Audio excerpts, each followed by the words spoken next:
This little piggy went to market. This little piggy stayed home. This little piggy had roast beef. This little piggy had none. And this little piggy said, I have Hallux Rigidus. How's it going, everybody? My name's Jay. I'm 55 years old and thought I'd make this video to show you my journey with Hallux Rigidus. If you found this video, you unfortunate soul, you probably have it or know someone that does, or you want to research a little bit about it. So here's my story. I've been an athlete all my life. I was a professional bodyboarder during the 80s and 90s. I still surf and bodyboard 300 days a year.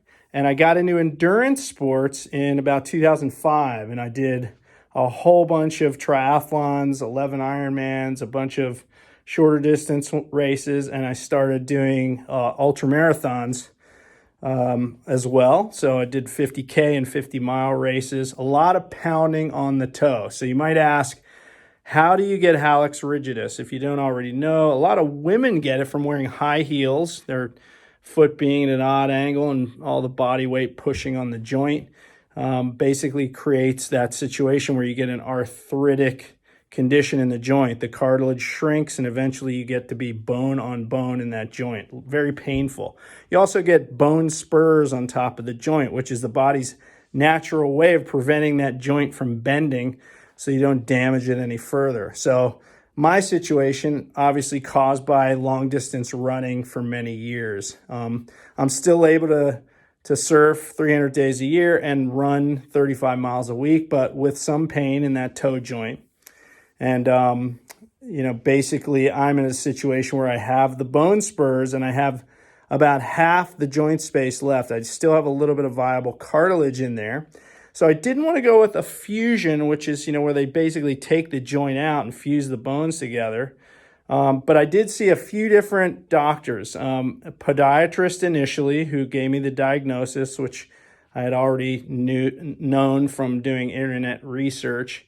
And then eventually, about a year ago, an orthopedic foot and ankle specialist who suggested Cartiva, which I didn't want to do because I researched it and saw a lot of negative stuff about it, a lot of failures, some success stories, but a lot of failures as well. Odds aren't good enough for me there.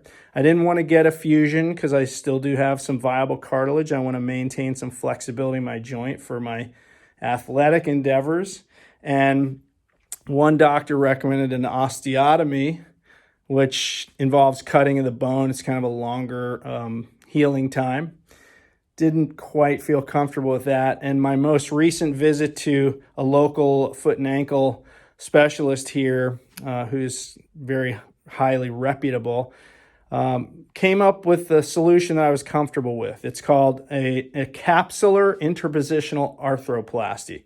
So basically what they do in this condition with everyone is they start out with a chylectomy, which is where they grind down those little bone spurs to prevent them from jamming. And then what they do in this procedure is they actually take some of my tissue and they jam it down into the joint space to give a little bit of extra cushion, sort of like cartilage, but it's really your tissue. So it's sort of like scar tissue, but it hopefully acts like cartilage and eliminates the pain, gives you more flexibility in the joint. At least that's what I'm hoping for. So I scheduled surgery about 3 weeks ago, and I've been waffling back and forth over whether I should go through with it or should I cancel it. I can still run, I can still surf.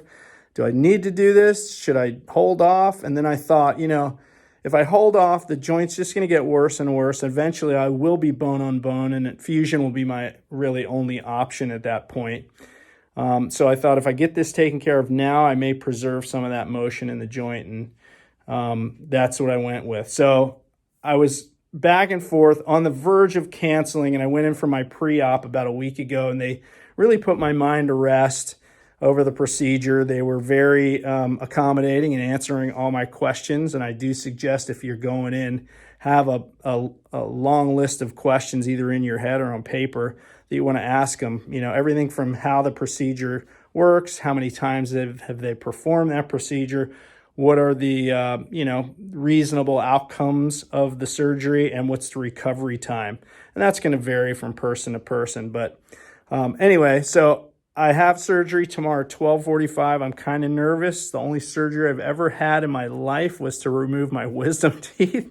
I'm not nervous about the procedure and the anesthesia and all that. It's more the recovery because I'm a super active guy, and to sit around is, I think nobody's going to want to be around me. My family should probably take a vacation while I'm recovering, but I'm going to do other stuff. I'm going to do upper body, whatever, weights or whatever to, just to keep the sweat on and keep the calories burning, just so I don't lose my marbles. And I'm hoping that I can recover and be back in the surf within maybe 4 to 6 weeks. Gosh, that really sounds terrible to me. 4 to 6 weeks. Anyway, that's what I'm looking at. So I just made this video in hopes that I could help you guys make decisions on what treatment you might go with if you're in my same situation. And I'll report back after surgery tomorrow. So wish me luck, and I will see you guys later. Bye.